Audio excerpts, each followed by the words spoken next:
I had always felt comfortable in the solitude of the forest. It seemed my whole life a quiet whisper had led me to the remote cabin high in the mountains. Nestled among the spruce, ponderosa, and gamble oak, hidden from the bustling world at lower elevation, my cabin became a sanctuary where the only sounds were the wind rustling the evergreen boughs and waxy green oak-shaped leaves, along with the twitter of birdsong, the chirping of squirrels and chipmunks, and occasional gobbling of wild turkeys. Every evening, after the day's tasks were done, chopping wood, gathering water from the nearby stream, tending to my small garden, I stepped onto my back deck, breathing deeply the night air, crisp and clean and filled with the scent of pine and earth. In early spring or late fall, I wrapped myself in a warm blanket, my breath visible in the cool mountain air, and looked up into the sky. The stars in the mountains were brighter than anywhere else. Without the interference of city lights, the night sky formed a vast, glittering canvas. My eyes inevitably found their way to the northwest, where Ursa Major stretched across the sky. The constellation, with its distinctive shape, always felt like an old friend. To me, the shape was more than just the Big Dipper. It as a mama bear, looking out for me, guiding me, and protecting me. I'd learned about Ursa Major from my 6th grade trip to Outdoor Lab, where I glanced through a telescope for the first time and saw the planets as more than just dots of light. As a child, I'd sit on the porch of my grandma's stone house built into the side of a mountain, pointing out the constellations with the tip of my finger, tracing the shape, and thinking about their stories. I carried those memories with me to the cabin, where they became a part of my nightly ritual.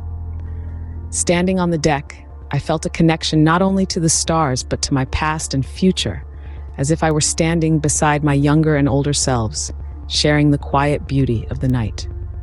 On that particularly clear evening after the rain had passed, the sky a deep velvet black studded with countless stars. My gaze locked onto Ursa Major, and I felt a sense of peace wash over me, knowing that everything would be okay. Mama Bear seemed to twinkle more brightly, as if acknowledging my presence. I thought about the symbolism of the bear: strength, courage, protection. I knew that in many cultures the bear is a guardian, a fierce yet nurturing figure. It's also part of the Artemis myth. She often takes on the form of a bear. For years, I'd felt a deep connection to the archetype of the virgin hunter goddess.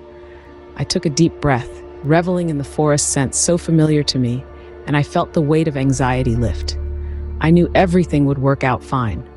The car hadn't been damaged.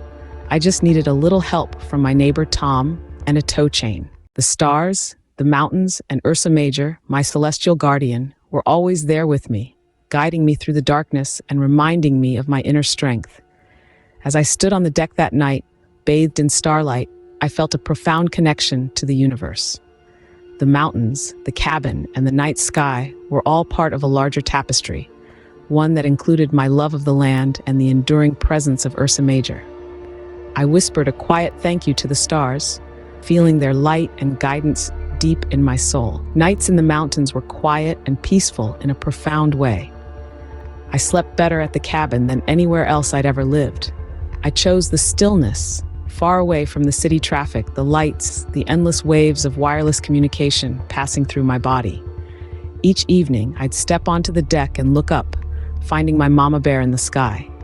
And each time, I felt a little more at home, knowing I was watched over and protected by the timeless, steadfast presence of Ursa Major.